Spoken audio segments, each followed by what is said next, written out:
خاص کروں گا وفاق المدارس العربیہ پاکستان کے صدر، اتحاد تنظیمات مدارس پاکستان کے صدر، جامعہ دارالعلوم کراچی کے قائم مقام صدر، عالم اسلام کی عظیم ممتاز علمی اور روحانی شخصیت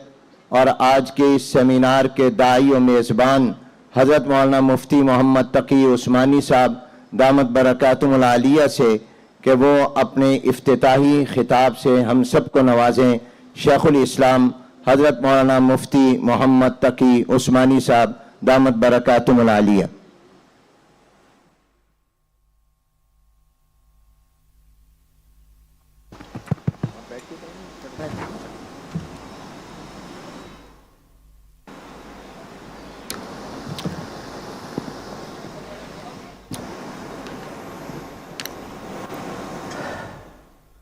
بسم اللہ الرحمن الرحیم۔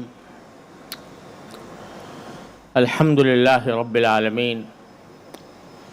والصلاة والسلام علی سیدنا و مولانا محمد خاتم النبیین و امام المرسلین وعلی آلہ و اصحابہ اجمعین وعلی کل من تبعہم بإحسان الی یوم الدین۔ اما بعد، حضرات علماء کرام، زعماء اعظام، ہماری تاجر برادری کے رہنما حضرات اور معزز حاضرین، السلام علیکم ورحمۃ اللہ تعالی وبرکاتہ۔ آج حرمت سود سیمینار کے اس افتتاح کے موقع پر میں سب سے پہلے اللہ تعالیٰ کا شکر ادا کرتا ہوں، جس نے اپنے فضل و کرم سے ایک مقدس مقصد کے لیے امت کے مختلف مکاتب فکر کے سربراہ علماء کرام، اسلامی جماعتوں اور تنظیموں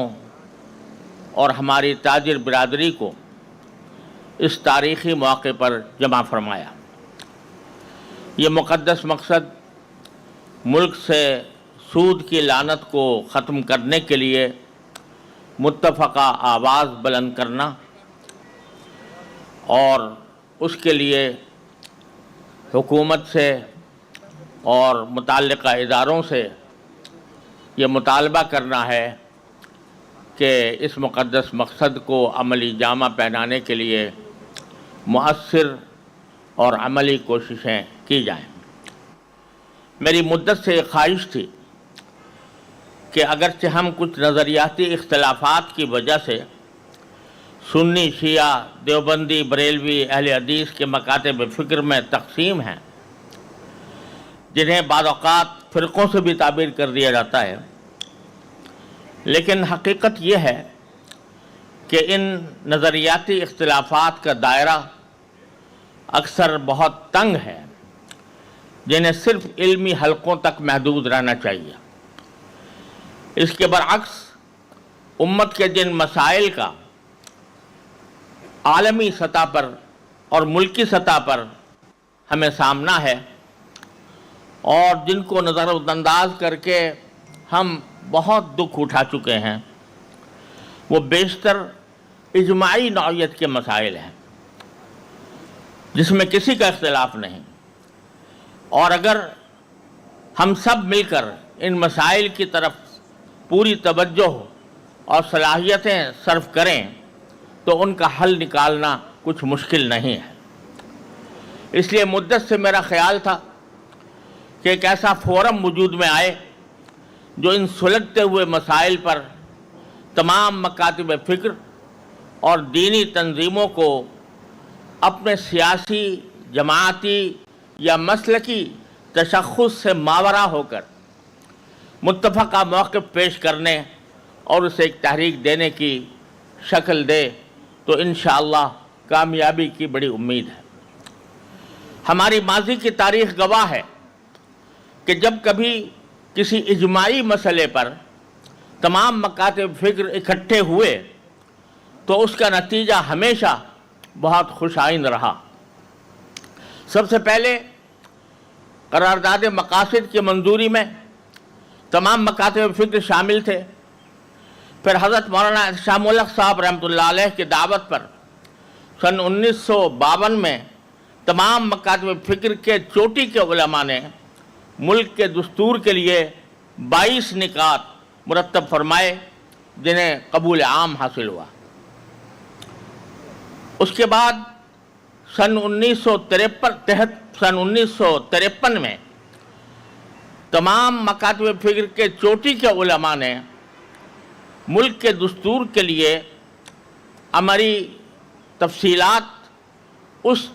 دستور پر ترمیمات کی شکل میں پیش کیں جو اس وقت زیر نظر تھا، اور اس پر شقوار تبصرہ کر کے ملکی دستور کے لیے متفقہ طور پر مزید مفصل بنیادیں فراہم کیں جو بعد کے دستوروں کے لیے مثال راہ بنے۔ پھر 1973 کے دستور کی تیاری میں حضرت مولانا مفتی محمود صاحب رحمۃ اللہ علیہ اور حضرت مولانا شاہ احمد نورانی رحمۃ اللہ علیہ جیسے پائے کے علماء نے تمام مکاتب فکر کے اتفاق سے تاریخی حصہ لیا، اور بفضلہ تعالی وہ دستور بڑی حد تک اسلامی بن کر تمام سیاسی پارٹیوں کے اتفاق سے نافذ ہوا۔ اس کے بعد سن 1974 میں ختم نبوت کی تحریک اٹھی تو حضرت مولانا محمد یوسف بن نوری رحمۃ اللہ علیہ کی دعوت پر تمام مکاتب فکر نے مل کر تحریک چلائی، جو الحمدللہ پوری طرح کامیاب ہوئی۔ اس کے بعد ملک میں امن و امان کا مسئلہ پیش آیا تو اس موقع پر بھی شریعت اسلامی کے نفاذ کے لیے مسلح جد و جہد کی تردید کے لیے تمام مکاتب فکر کے علماء اکٹھے ہوئے، اور انہوں نے یہ طے کیا اور یہ فتویٰ دیا کہ شریعت کا نفاذ ہمارا بہت اہم مقصد ہے،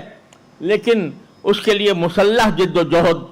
یہ کسی طرح بھی اس ملک میں جائز نہیں ہے۔ اور اس کے نتیجے میں الحمدللہ ملک میں امن و امان کی فضا کو فائدہ پہنچا۔ تو اس سے یہ تاریخ یہ بتاتی ہے کہ جب کبھی تمام مکاتب فکر کے علماء اکٹھے ہو کر کوئی متفقہ موقف اختیار کرتے اور اس کے لیے مخلصانہ جد و جہد کرتے ہیں تو اس سے ایک طرف عوام کا حوصلہ بھی بڑھتا ہے اور آخر کار اللہ تعالیٰ کی مدد شامل حال ہوتی ہے۔ اس لیے میری مدت سے یہ تمنا تھی کہ ایک ایسے فورم کی مستقل ضرورت ہے جو مسلکی اور سیاسی وابستگی سے الگ ہو کر اجماعی مسائل مثلا فحاشی اور عریانی کے خاتمے، نظام تعلیم کی تطہیر، عوام کی اخلاقی اور معاشرتی تربیت وغیرہ کے کاموں میں شہداء اللہ فی الارض کا فریضہ انجام دے۔ اس سے انشاءاللہ تعالی بڑی خیر کی امید ہے۔ اس لیے پہلے قدم کے طور پر ہم نے آج کا یہ اجتماع جو بفضلہ تعالی تمام مکاتب فکر کا نمائندہ اجتماع ہے، سود کے خاتمے کی جد و جہد کے لیے منعقد کیا ہے، اور ہمیں بہت خوشی ہے کہ تمام مکاتب فکر کے علماء اور زعماء نے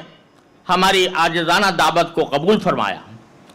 پھر اس مقصد کے لیے ملک بھر کی تاجر برادری کے نمائندے کے طور پر Pakistan federation of chambers of commerce and industry نے اپنی خدمات پیش کر کے اپنے ہاؤس میں اس تاریخی اجتماع کا اہتمام فرمایا اور اسے کامیاب بنانے میں کوئی کسر اٹھا نہیں رکھی۔ میں دل سے اس فیڈریشن کے منتظمین کا اور خاص طور پر اس کے قائم مقام صدر جناب سلیمان چاولہ صاحب کا تہہ دل سے شکریہ ادا کرتا ہوں،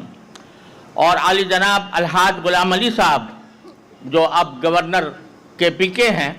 ان کا بھی تہہ دل سے شکر گزار ہوں کہ انہوں نے اس کے انعقاد میں سنہرا کردار ادا کیا۔ ان کا اور ان فیڈریشن کے صدر عرفان شیخ صاحب اور ان کے رفقا نے جو مخلصانہ کوششیں کیں،